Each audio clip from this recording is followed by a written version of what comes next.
नमस्कार बच्चों। पिछली क्लास में हम लोग जहाँ तक पढ़े थे वहाँ तक के बहुविकल्पीय प्रश्नों पर हम लोगों ने चर्चा कर लिया था जो संभव प्रश्न से उचित थे। आज की क्लास में हम उन टॉपिक पर बनने वाले अति लघुत्तरीय तथा लघुत्तरीय प्रश्नों पर चर्चा करेंगे। अति लघुत्तरीय और लघुत्तरीय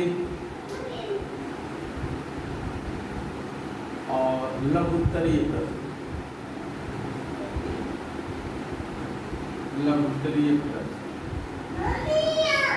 अति लघुत्तरीय और लघुत्तरीय प्रश्नों पर हम चर्चा करेंगे। पहला प्रश्न देखिए। पहला लघुत्तरीय प्रश्न, विज्ञान को परिभाषित कीजिए। विज्ञान को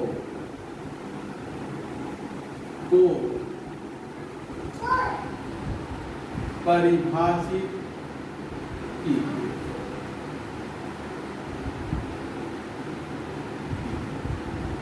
देखिए विज्ञान क्या है, इसकी परिभाषा आपसे पूछा गया। वैसे विज्ञान की परिभाषा हम बता चुके हैं, कई बार दिखा चुके हैं। बहुविकल्पीय प्रश्नों में भी हमने विज्ञान की परिभाषा पे चर्चा किया है। लेकिन बार बार हम जब इन टॉपिकों पर चर्चा करेंगे, जितनी बार चर्चा करेंगे उतना ही आपके मन मस्तिष्क में ये बातें बैठेंगी, उतनी अच्छी तरह से आपको याद होंगी और आप उतना बेहतर लिख सकेंगे।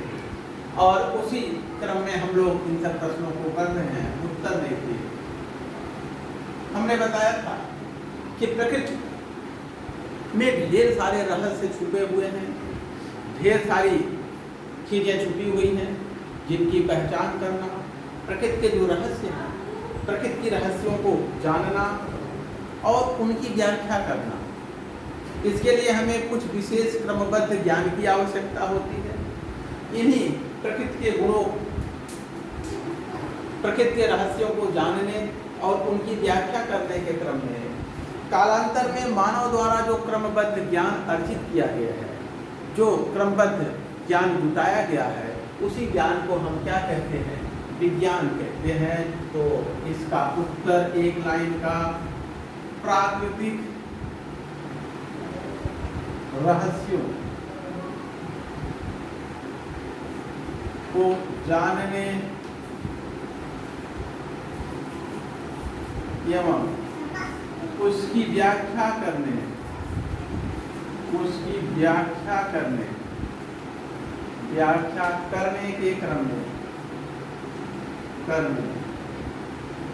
के क्रम में मानव द्वारा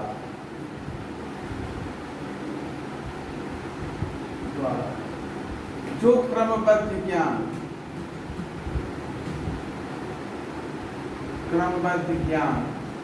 अर्जित किया गया है,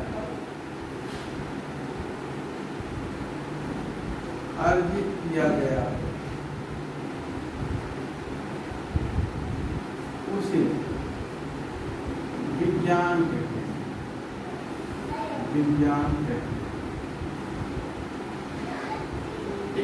ये रहा जो कुछ भी हम क्रमबद्ध ज्ञान अब तक अर्जित किए हैं, उसी ज्ञान को हम विज्ञान कहते हैं। अब जो है रसायन विज्ञान को हमें परिभाषित करना है। विज्ञान की एक शाखा रसायन विज्ञान। तो रसायन विज्ञान क्या है, इस पे देखते हैं। प्रश्न तो है रसायन विज्ञान को परिभाषित करिए। क्वेश्चन, रसायन विज्ञान को परिभाषित कीजिए।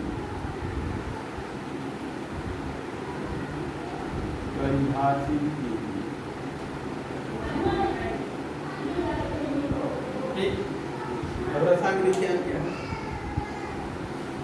विज्ञान की वह शाखा जिसके अंतर्गत हम विभिन्न पदार्थों के निर्माण, उनकी आणविक संरचना, उनके गुण तथा उनकी अभिक्रियाओं का अध्ययन करते हैं, उसे हम क्या कहते हैं? रसायन विज्ञान।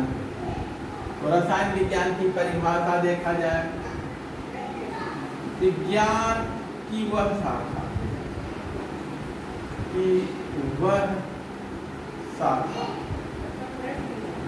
जिसके अंतर्गत जिसके अंतर्गत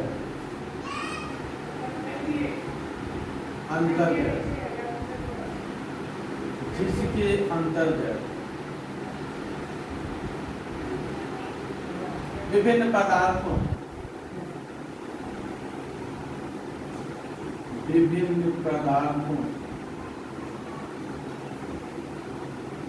का निर्माण उनकी आणविक संरचना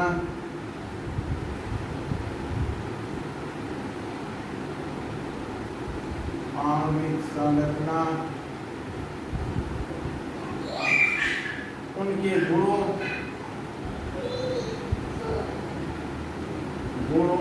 तथा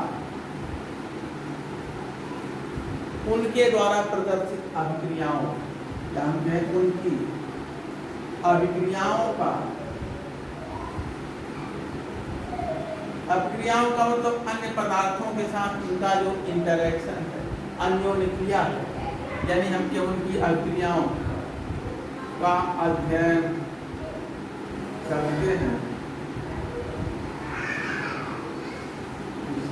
विज्ञान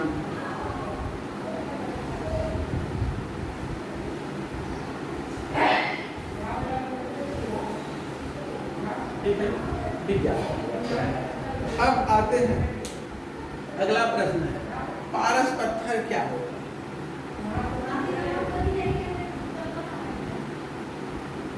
पारस पत्थर क्या होता है? अगला प्रश्न,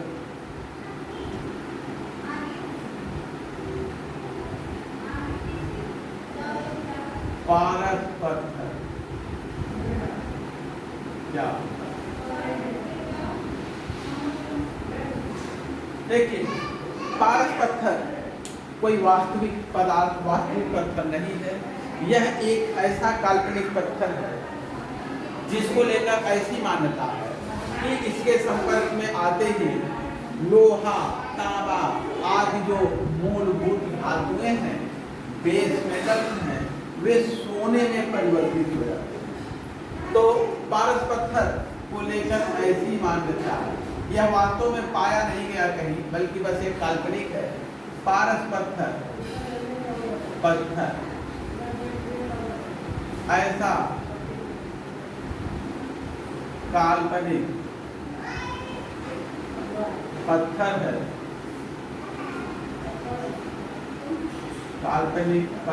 है, जिसको लेकर ऐसी मान्यता है,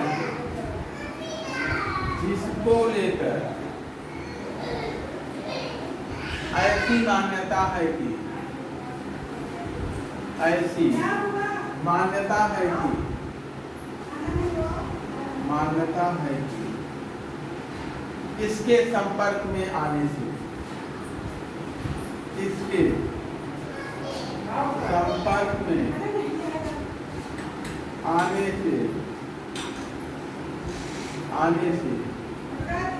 लोहा तथा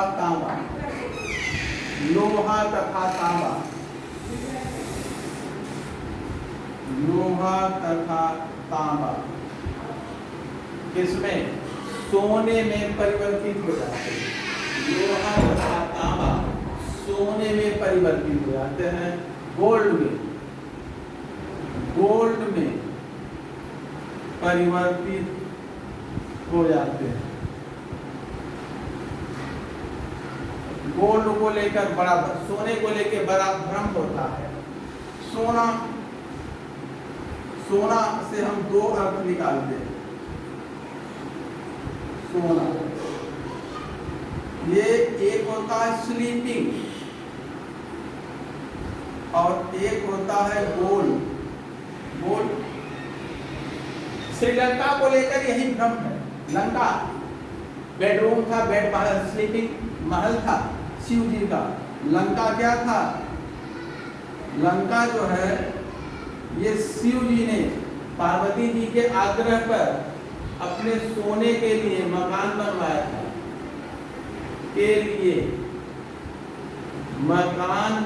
था, बनवाया था। अब सोने के लिए बनवाया था तो सोने का मकान लोग कहने लगे, जैसे सोने वाला कमरा, जिस कमरे में आप सोते हैं आपका बेडरूम यानी सोने का कमरा, शयन कक्ष। इसी तरह से इन्होंने सोने के लिए एक मकान बनवाया था, बड़ा सा हवेली, तो इसको सोने का मकान कहा जाता था। इसका नाम मकान का लंका रखा गया था, इसको सोने का लंका कहा गया। बाद में हम इसको सोने का मतलब स्लीपिंग, सोने के लिए, कालांतर में हम इसको क्या समझने लगे, गोल्ड, और कहते थे कि लंका सोने की बनी है। और आज भी हम ये मानते हैं कि लंका सोने की बनी है। लंका सोने की नहीं है, लंका सोने के लिए बनी है। इसमें सोते थे शिव जी पार्वती जी बच्चों के साथ, परिवार के साथ, ठीक है। तो एक भ्रम आज भी इसमें है। अब आते हैं पारस पत्थर, तो क्लियर है, पारस पत्थर ऐसा काल्पनिक पत्थर है जो है लोहे और तांबे को संपर्क में आते ही किसमें बदल देता था, सोने में। अब अगला प्रश्न है, कैंसर के उपचार में किन दवाओं का उपयोग किया जाता है? प्रश्न 4, कैंसर के उपचार में किन दवाओं का उपयोग किया जाता है? कैंसर के उपचार में किन दवाओं का उपयोग किया जाता है? क्वेश्चन 4, कैंसर के उपचार में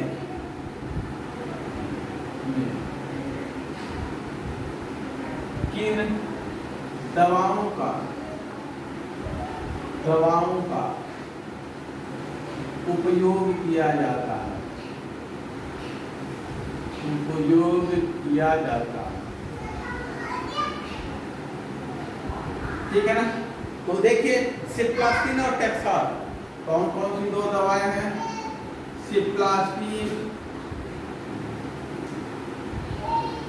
सिप्लास्टिन और दूसरा क्या है, टेक्सार। ये दो दवाएं हैं जिनका उपयोग हम कैंसर के उपचार में करते हैं। अगला है एजाइडोथाइमिडीन का उपयोग किस प्रकार के मरीज के उपचार में किया जाता है? क्वेश्चन 5, एजाइडोथाइमिडीन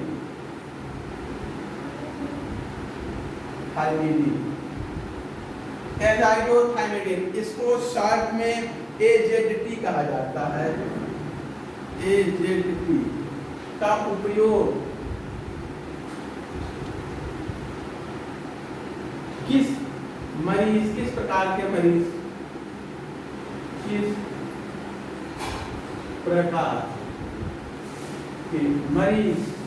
के लिए किया जाता है?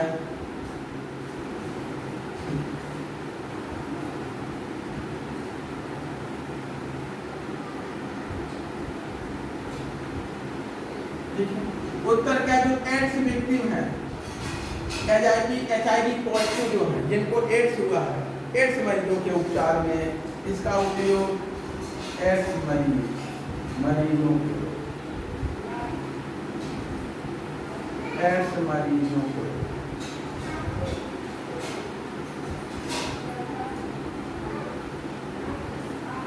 दिया जाता है। एड्स मरीजों को ये दिया जाता है एड्स के उपचार में। अगला प्रश्न संख्या 6 है, रासायनिक परिवर्तन किसे कहते हैं? रासायनिक परिवर्तन किसे कहते हैं? रासायनिक परिवर्तन किसे कहते हैं?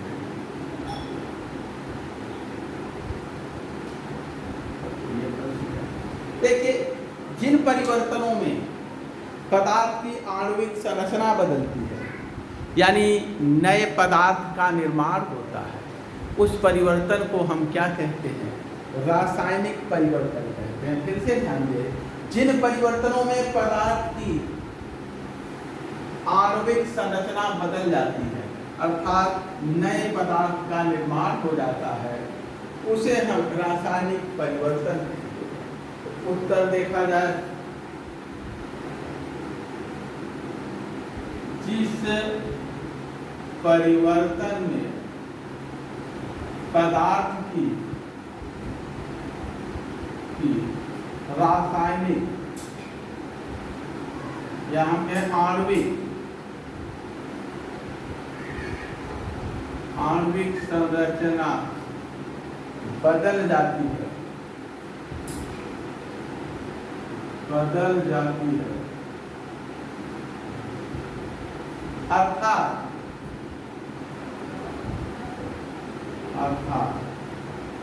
नए अणुओं का निर्माण होता है,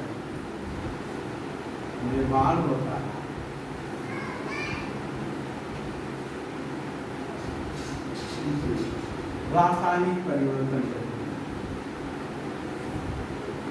रासायनिक परिवर्तन कहते हैं।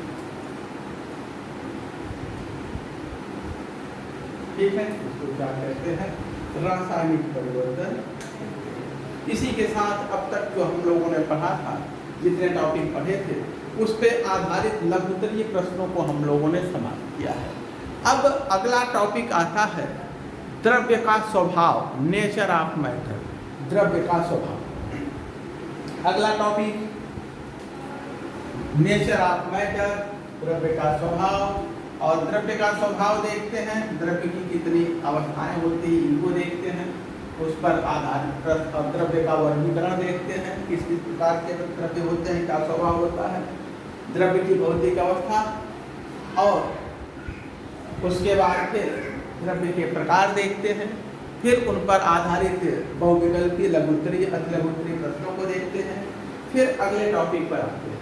तो हम लोग का अगला टॉपिक जो शुरू होने जा रहा है वो है द्रव्य का स्वभाव, नेचर ऑफ मैटर, द्रव्य का स्वभाव। सबसे पहले द्रव्य क्या है इसको देखते हैं, मैटर क्या होता है। ऐसी वस्तुएं, ऐसी चीजें, ऐसे हमारे इर्द गिर्द वे सभी चीजें हैं जो जिनमें वजन होता है, भार होता है, जो स्थान घेरते हैं तथा जो प्रतिरोध उत्पन्न करते हैं, बाधा खड़ा करते हैं, बाधा उत्पन्न करते हैं, उन्हें द्रव्य कहा जाता है। हमारे चारों तरफ की सभी चीजें, एवरीथिंग, हमारे परितः हम कहें प्रत्येक चीज, थिंग जो स्थान घेरता है, स्थान घेरते हैं,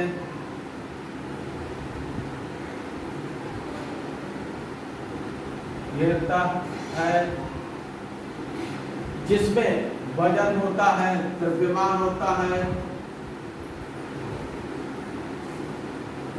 वजन, भार, मास, वेग कुछ कहने होता है, तथा जो प्रतिरोध उत्पन्न करते हैं, प्रतिरोध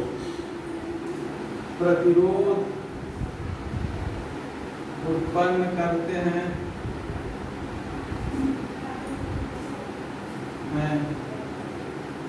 उन्हें द्रव्य कहा जाता है, द्रव्य कहा जाता, उन्हें द्रव्य। ठीक है, देखा जाए द्रव्य हम देखें तो ठोस, द्रव तथा गैस तीन प्रकार के होते हैं और इन्हें हम एक दूसरे में परिवर्तित कर सकते हैं। द्रव्य की जो भौतिक अवस्थाएं हैं, द्रव्य की जो भौतिक अवस्थाएं वो है ठोस, द्रव और गैस। ये द्रव्य की तीन भौतिक अवस्थाएं हैं जो हमारे इर्द गिर्द पाई जाती हैं।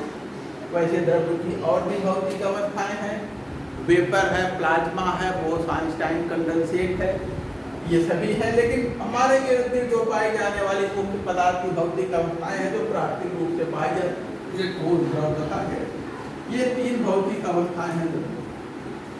इनको हम एक दूसरे में परिवर्तित कर सकते हैं, इनका एक दूसरे में परिवर्तन होता है। कैसे? ठोस को गर्म करिए द्रव में, द्रव को गर्म करिए गैस में, गैस को ठंडा करिए तो द्रव में, द्रव को ठंडा करिए तो ये ठोस में परिवर्तित होता जाता है। ठोस की तीन मुख्य भौतिक, द्रव्य की तीन मुख्य भौतिक अवस्थाएं हैं, जिन्हें ताप परिवर्तन द्वारा एक दूसरे में परिवर्तित किया जा सकता है। एक लाइन द्रव्य की 3 मूलभूत भौतिक अवस्थाएं हैं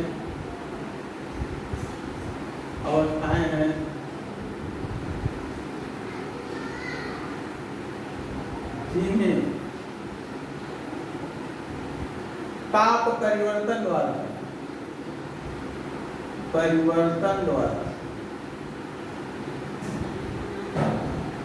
एक दूसरे में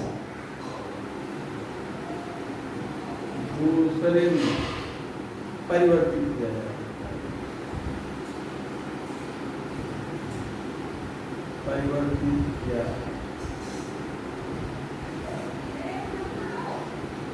जा सकता है।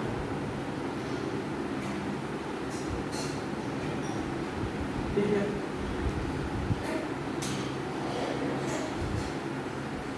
अब देखते हैं अगला। सबसे पहले हम ठोस अवस्था पर चर्चा करते हैं, फिर तरल अवस्था पर चर्चा करेंगे, फिर गैसीय अवस्था पर चर्चा करेंगे। लेकिन समय हम लोग आज थोड़ा सा कम दे पा रहे हैं, आज की क्लास इसी पे रोकते हैं और यहाँ से हम लोग कल की क्लास में आगे, कल क्या, अब मंडे को आप लोगों की ये 11 हिंदी मीडियम की जो क्लास है मंडे को रहेगी। कल से इंग्लिश मीडियम वाली क्लास रहेगी 3 दिन, उसके बाद मंडे से हिंदी मीडियम 3 दिन हिंदी मीडियम की क्लास रहेगी, 3 दिन इंग्लिश मीडियम की। तो कल से इंग्लिश मीडियम की क्लास रहेगी।